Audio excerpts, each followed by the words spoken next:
One of the amazing things about the nighttime is that the nighttime is very special whether you're a believer or not.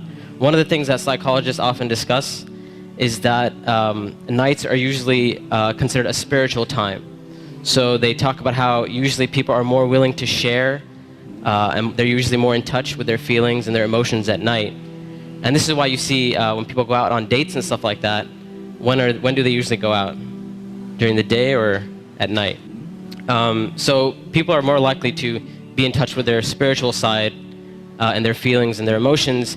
And what Islam does is that it takes advantage of this time. So while other people are busy doing other things, a believer takes that spiritual time and they take that emotional time and they devote it to their Lord. And one of the things that the scholars often talk about is that the night is a testimony of a person's love. So whatever a person loves, you'll see that they'll usually devote their night to that. So if a person's only concern in life is to have fun and party and maximize pleasure, they'll spend their night trying to do that. If a person's concern is their afterlife and their love for Allah, then they'll spend their night in concern about their akhirah. And they'll spend their night devoted to Allah Azza wa Jal. As Allah Azza wa said, وَالَّذِينَ آمَنُوا أَشَدُّ حُبًّا لِلَّهِ. That those who believe, they're stronger in their love for Allah Azza wa Jal. It's no secret, it's no surprise that our ummah today, our nation today, is not doing too well. And I hate to be negative, I hate to be negative about issues, but this is just a reality. And the point isn't for us to become depressed and say we're a goner and there's nothing we can do. The point is, how do we bring ourselves out of this situation, and how do we become like the companions radiallahu ta'ala anhum?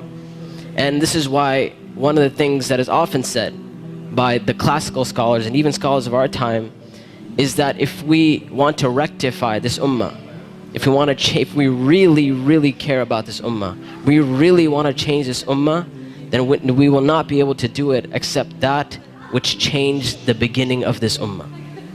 Meaning, if we really care, we really want the ummah to progress. Now we're Muslims living in the West and we care about Muslims in America, and we really want Muslims to be in a better state, then we have to look at the sunnah of the Prophet ﷺ and how the companions did it.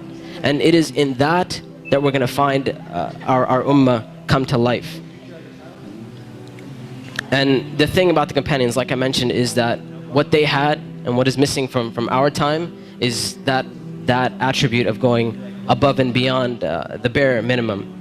Ibn Abbas radiallahu ta'ala anhuma, he says about the companions, he said, I did not see a single companion.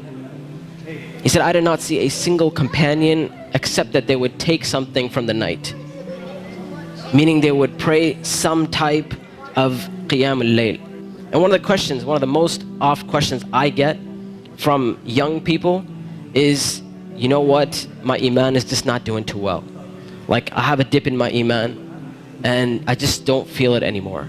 Or a lot of times people who start practicing Islam, they'll have this iman high and they're doing really, really well, and then a time will come where they'll be like, it just doesn't feel the same anymore.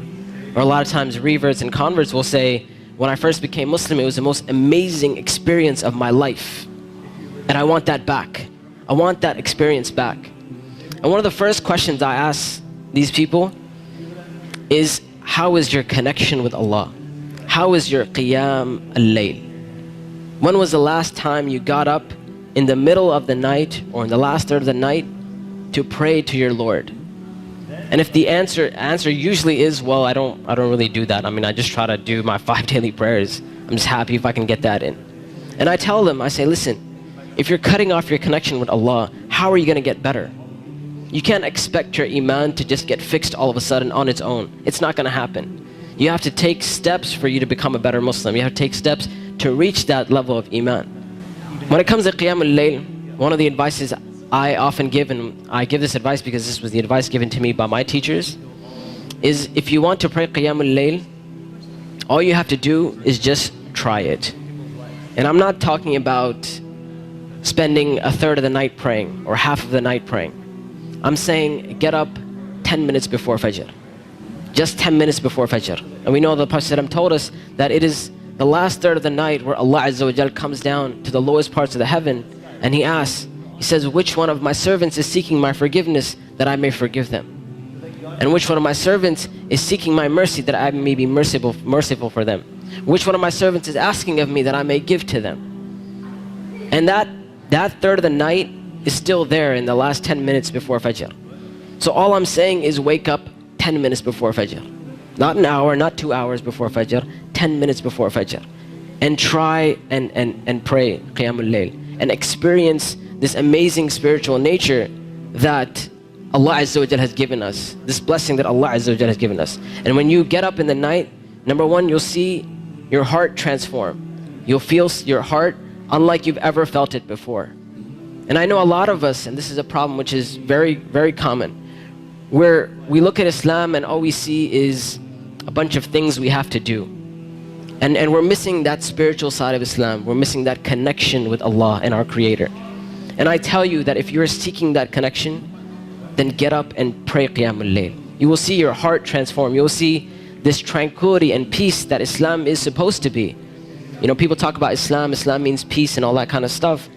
If you really want to experience that, get up in that last third of the night. Get up for 10 minutes and you will see that peace and tranquility descend upon you.